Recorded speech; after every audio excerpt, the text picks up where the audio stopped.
আগের জীবনটাকে আমি প্রচুর মিস করি। আগে যেমন ছিল রান্না করতাম, খেতাম, ঘুমাতাম, রেস্ট করতাম, বাড়ির কাজই করতাম। তখন মনে হতো ইস! যদি একটু একটা জব পেতাম সময়টা কাটতো। বাড়িতে যেন সময়ই কাটে না। হ্যালো এভরিওয়ান, আসসালামু আলাইকুম। সবাই কেমন আছেন? তো ব্যস্তময় জীবন আর কি বলবো, এই যে অফিসে কাজ করতে, করতে ঘুম পেয়ে যাচ্ছে। বারবার পানি খাচ্ছিলাম। তারপরেও ঘুম ছাড়ছিল না। পাশের কলিগের সাথে গল্প করছিলাম যে আমার প্রচণ্ড ঘুম পাচ্ছে, কি করব?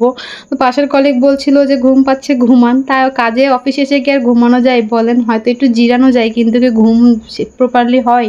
তো এই যে বারবার আমি হাই তুলছিলাম আর কি করব, কাজে মানে পিসির দিকে তাকাতেই পাচ্ছিলাম না, তাকালে চোখ বন্ধ হয়ে আসছিল। ভাবলাম একটু জিরায় নিই।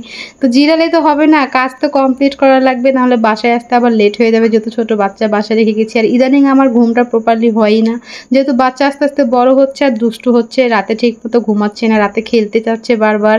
তো কর্মজীবী মায়েদের জীবনটা এইরকমই। আর এখন অনেকেই বলবেন তো জব করছেন কেন? আসলে জব করার পিছনে অনেক কারণ আছে, সেটা একদিন আপনাদের সাথে শেয়ার করব। তো যাই হোক, ইনস্ট্যান্ট চা বানাতে চলে গেলাম কিচেনে, আর চা বানিয়ে আজকে খাবো। যদিও চাচা আছে চা বানানোর জন্য, তবে তাকে মানে উনাকে বারবার ডিস্টার্ব করতে নিজেরই একটা বিবেকে বাধা দেয়, বারবার চা চাইতে কীরকম লাগে। তাই ভাবলাম যে আমি নিজেই একটু বানিয়ে নিই। আর এখানে আমরা কয়েকজন মিলেই ছিলাম, অবশ্য আমরা সব কলিগগুলো মিলেই কিন্তু একসাথে চা বানাই হাতে হাতে। তো আমি চায়ের পানি তুলে দিলাম। আর ইলেকট্রিক কেটলি থাকা তো সুবিধা হয়েছে, একটুখানি পানি গরম করে ফেললে ইনস্ট্যান্ট চা বানানো যায়। আর চা এমন একটা জিনিস যেটা আপনি সব পরিবেশে মানে খাইতে পারবেন বা বানাতে পারবেন, এটা একটু গরম পানি হলেই হয়ে যাবে। তো আমি এখানে এখন চা পাতাগুলো বের করে নিচ্ছিলাম। আর অফিসে চিনি চা পাতা সব কিছুই থাকে, শুধু আপনাকে বানিয়ে মানে বানানোর লোক আছে, কিন্তু হচ্ছে যখন নিজের মন মতো বানাতে খেতে হলে নিজে বানিয়ে খেতে হবে।